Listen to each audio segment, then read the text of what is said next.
Esto es Pulso Latino con Alejandra Forero. Gracias por continuar en sintonía de Pulso Latino. Durante una reunión que se sostuvo entre el ministro Otmar Oduber, Grupos Uní y SAC, ellos últimos, después de conocerse que no estarían bajo la dirección del carnaval, Grupos Uní prometieron que de ahora en adelante los amantes de este festival tendrán un carnaval innovador y con la participación real de los grupos que lo conforman. En el momento en que la semana pasada muchos pensaron que el impasse entre SAC, Grupos Unidos del Carnaval, Música y el ministro de Cultura quedó solucionado, esto no cuadra con la realidad. Tanto SAC y Grupos Uní hablaron sobre un punto de vista. Después de que ellos, tanto Grupo Uní de Carnaval, SAC y Fundación Música, no pudieron llegar a un acuerdo para la organización del Carnaval número 61, durante una reunión con el ministro Otmar Oduber, tanto SAC como Grupos Uní emitieron una rueda de prensa en la que indicaron que por su parte, SAC no sintió en ningún momento que la situación estuviera pareja o en igual de condiciones, ya que ellos sintieron que eran 4 contra 1. Hasta el ministro Oduber, según ellos, no estuvo dándole atención a SAC. Ellos quedaron desapuntados ya que durante la reunión quienes estuvieron presentes indicaron que SAC debía desaparecer, pero ellos en su momento indicaron que viendo que el próximo 11 de noviembre ellos seguirán con la organización de una actividad en la apertura del carnaval. Entre tanto, su abogado indicó que si SAC no recibe el permiso para organizar el carnaval, ellos irán a la corte. En el caso de que ellos pierdan el caso, demandarán al gobierno por gastos y perjuicios que se presenten. Por otra parte, Grupo Uní también tuvo una conferencia de prensa en donde dieron a conocer que ellos tienen cero confianza en SAC, no solamente en su capacidad para la organización del carnaval, sino también por la parte financiera. Ellos indicaron que durante 60 ediciones del carnaval nunca se produjo ningún cambio. Un ejemplo de esto es que para el carnaval anterior se pensaba que se tendría un gran carnaval, ya que era el número 60, pero en su defecto hicieron copy-paste del anterior, mientras que no se llegue a un acuerdo entre el gobierno y grupos que harán parte de este carnaval, no se llegará a un dictamen definitivo sobre lo que pasará con la edición número 61 del Carnaval de Aruba. Una bebé que estaba internada en el hospital Bamburén de Chile sufrió heridas en su cara luego de que le pusieran un parche, una especie de cinta de oreja a oreja, aparentemente para que esta bebé dejara de llorar. El responsable, un paramédico, quien asumió su error y presentó su inmediata renuncia. Así estuvo el pequeño durante gran parte de la noche, y todo a causa de esto. Uno se da cuenta cuando tu hijo está mal, pues, o sea, es una mamá. Entonces yo lo vi desesperado, asustadísimo, y me puse a preguntar y después lo voy a ver y está todo marcado, todo rajuñado, no, horrible, y alterado. O sea, notoriamente me di cuenta de que le pasó algo. Hace algunos días llegaron con el lactante de 3 meses hasta el Hospital Van Buren de Valparaíso. Una enfermedad crónica que afecta a sus riñones lo descompensó. En primera instancia todo bien, tratamiento, cuidado, eso hasta el sábado por la noche, cuando ella, Tamara Zamorano, técnica paramédico, no encontró nada mejor que ponerle una wincha de oreja a oreja para sostener su chupete y que así dejara de llorar. ¿Qué? ¿Acu? Para mí no es seguro, porque mi hija también está ahí y tiene 9 meses. Mi hija también llora por la noche y puede pasar lo mismo. Le pueden hacer algo y uno no sabe porque uno se va para la casa pensando que está bien. Por lo que la explicación que ella dio, que mi hijo se rajuñó, entonces estaba inconsolable y no hay ninguna otra cosa más, no sé qué le habrá pasado por la cabeza de amarrarle el chupete con una cinta. La mujer responsable reconoció su error, se disculpó e incluso renunció, algo que para la madre del niño no es suficiente, tampoco para el hospital. Las características de su patología, un reflujo maltratado, podrían haber transformado una irritación en algo mucho peor, sobre todo teniendo en cuenta su enfermedad. Tiene hiperplasia suprarrenal congénita. Cualquier enfermedad le produce estrés, su cuerpo busca la hormona, pero como no la tiene se descompensa directamente riñón, corazón y respiratorio. Es un suplente, o sea, son personas que hacen reemplazos. Estaba hace muy corto tiempo. Sin duda que son hechos aislados Los niños son tratados en el sistema de salud como verdaderos tesoros. El pequeño se recupera, mientras que el hospital ya inició un sumario para establecer responsabilidades. Una mujer que por tener algo de calma tomó una decisión y de seguro no midió las consecuencias. La Oficina de Meteorología de República Dominicana descontinuó la alerta por el huracán Gonzalo, mientras que el Centro de Operaciones de Emergencias mantiene niveles de alerta verde y amarilla para 6 provincias. Desde la sede del COE, Indira Navarro nos tiene los detalles. Gracias, buenas tardes. El fenómeno meteorológico Gonzalo, que se encuentra al noreste de Puerto Rico, no representa peligro para la República Dominicana por el comportamiento de sus movimientos, según las autoridades de meteorología. Producto de que el huracán Gonzalo, que a pesar de alcanzar la categoría 2, se sigue alejando cada vez más del área del Caribe. Nosotros recomendamos a todas las embarcaciones, sobre todo a las pequeñas y frágiles embarcaciones, permanecer en puerto, a los bañistas abstenerse de hacer uso de las playas hasta que este evento se aleje, producto de que olas de hasta 7 pies de altura con rompientes superiores podrían estar llegando a la costa atlántica. Lo que sí es seguro es que la baja presión asociada a este huracán generarán lluvias de consideración. Mantiene todavía un nivel de alerta verde para el Ceibo, Atomayor y Samaná.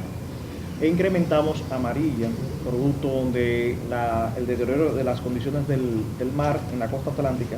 Alerta amarilla para Puerto Plata, María Trinidad Sánchez y la Altagracia. Los comités de prevención, mitigación y respuesta provinciales, municipales, están laborando ahora mismo en todas aquellas provincias que se han establecido alerta, de acuerdo a la pertinencia de cada alerta. Y aunque suene como un tema repetitivo, las autoridades recomiendan a las personas que residen en lugares vulnerables a tomar medidas de precaución, además de estar atentos a las recomendaciones de los organismos de socorro a fin de evitar pérdidas humanas. Esto es todo por el momento. Retorno con ustedes al Centro de Noticias. En el Departamento de Salubridad Pública de Aruba recientemente se organizó una sesión de información para dar a conocer más sobre el virus mortal del ébola, cómo prevenirlo y si nuestra isla está exenta de este.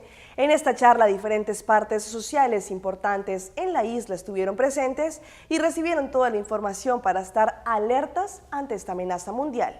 Recientemente en la oficina de DESPA, el Departamento de Salubridad Pública de Aruba, se llevó a cabo un día de información sobre el virus del ébola, que en los últimos días se ha convertido en una alerta global según la Organización Mundial de la Salud. Aquí en Aruba, después de conocer esta alarma desde agosto, se ha iniciado a monitorear diferentes mecanismos de acción frente a una llegada. Diferentes partes locales se reunieron para así recibir una explicación sobre el ébola. DESPA con estas charlas lo que busca es prevenir y diferenciar planes para ver si en algún caso se llegase a presentar la entrada del ébola en Aruba. Aunque el riesgo es muy bajo, ellos iniciaron a dar sesiones de información sobre qué es el ébola, cómo se manifiesta, etc. Entre las partes que estuvieron recibiendo información se encuentran, por ejemplo, directivas de inmigración, quienes indicaron la importancia de saber los riesgos de este virus, ya que en el aeropuerto es uno de los lugares en donde se puede controlar la entrada de este virus. Y hablando de este tema, en una clínica de Cali, en Colombia, evacuaron todo este centro médico debido a la llegada de una persona al parecer infectada con el ébola. Por seguridad dejaron a este paciente aislada para realizarle chequeos. La evacuación de esta clínica en el sur de Cali se realizó durante la noche por la llegada de una persona de 38 años, profesional en topografía, que tiene síntomas como fiebre y quien manifestó haber estado en África Occidental hace una semana. Familiares y usuarios del centro médico relataron lo sucedido. Dicen que llegó un paciente con una enfermedad rara y que trasladaron los pacientes de un lugar para otro y ya lo aislaron. El médico que pues supuestamente no se sabe, que comentan eso del ébola ahí, pero... Entonces, por seguridad, es mejor llevar el paciente para otro lado. Uno a uno, quienes estaban internados fueron trasladados a otra sede en la ciudad, entre ellos una anciana que tuvo que ser transportada en este furgón. El topógrafo fue aislado en el segundo piso de la clínica. ¿Qué va a hacer uno si uno comenta y él dice a los médicos? Ellos no le solucionan nada a uno. Una persona que llegó en este taxi tuvo que buscar otro centro asistencial porque la atención de urgencias fue suspendida. La alerta se presentó cuando, según testigos, uno de los médicos advirtió a los pacientes sobre la situación, dicen los usuarios de la clínica.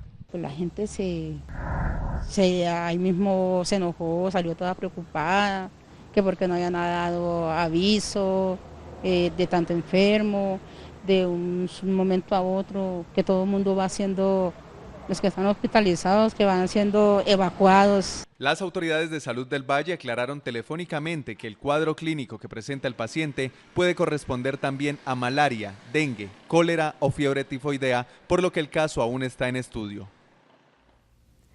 Y este sería el traje completamente modificado para tratar a las personas que presenten algún síntoma de tener ébola, un atuendo impermeable que contará con respirador artificial y que evita el contacto con el aire y con cualquier fluido que esté en el ambiente. Este es el traje especializado con los que se protegerá la vida del personal médico que atienda a personas sospechosas de estar contagiadas con el ébola o pacientes ya enfermos, si este mortal virus llega a Colombia. Es un atuendo impermeable que evita contacto con fluidos y que además tiene un respirador artificial. Nos permite proteger desde los pies hasta la cabeza.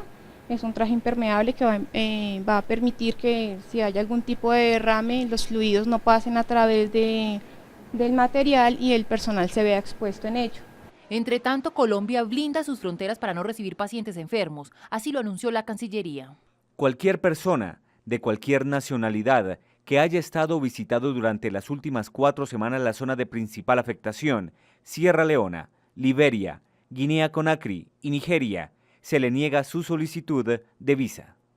Además, a las personas de las 92 nacionalidades exentas de visa para entrar a Colombia, se les practicarán rigurosos exámenes médicos en los aeropuertos del país. ¿Alguna vez han oído el nombre de alebrijes? Para los que no saben, es una fantástica forma de darle vida a diferentes piezas artesanales en forma de tallado, pero veamos en detalle de qué se trata. Son los creadores de los alebrijes sin piel. Se trata de artesanos de Santa Catarina Roatina que dan forma a estas fantásticas piezas. Este es el taller de la familia García, una de las familias de Santa Catarina Roatina que se dedica a la creación de alebrijes. Como podrán darse cuenta, cada uno de los integrantes de esta familia realiza una función para la creación de estas artesanías y con el cual ellos se mantienen. Diversidad de figuras salen de la mente de estos artesanos. Hay venados, jirafas, caballos, dragones y seres místicos que durante el tallado en la rama de copal van adquiriendo forma. Es un trabajo muy bonito por la dedicación que le tiene uno al arte y saber cómo llevarla para hacerla. Es un trabajo muy bonito por expresas tus emociones y sueños. El tiempo invertido para la elaboración de estas artesanías depende de la forma y el tamaño del alebrije. Nos los acabamos en un día. En un día y ya estas piezas, estas son un venado. Estas piezas nos los hacemos como unas 5 al día de estas, que nos están pagando a 20, 25 pesos. Hoy la crisis alcanzó a estas familias y es que sus productos son entregados a otras comunidades para la realización final del alebrije, situación que los mantiene en desventaja. Y nos damos cuenta de que nuestras piezas ya terminadas valen más y entonces a quien no le caería unos pesos más, mejor, pues sí, nos gustaría terminar todo el proceso. Yo lo veo muy difícil porque nosotros trabajamos aquí toda la clase de figura, así comercial y especial, y lo entreguemos en bajos precios. Aunque los alebrijes son muy conocidos, son pocos los que realmente ubican su origen en Santa Catarina Roatina. Ana Laura Castellanos, Azteca Noticias. Esto fue Pulso Latino por el día de hoy. Agradecemos por su sintonía. Nos vemos en una próxima emisión. Hasta entonces.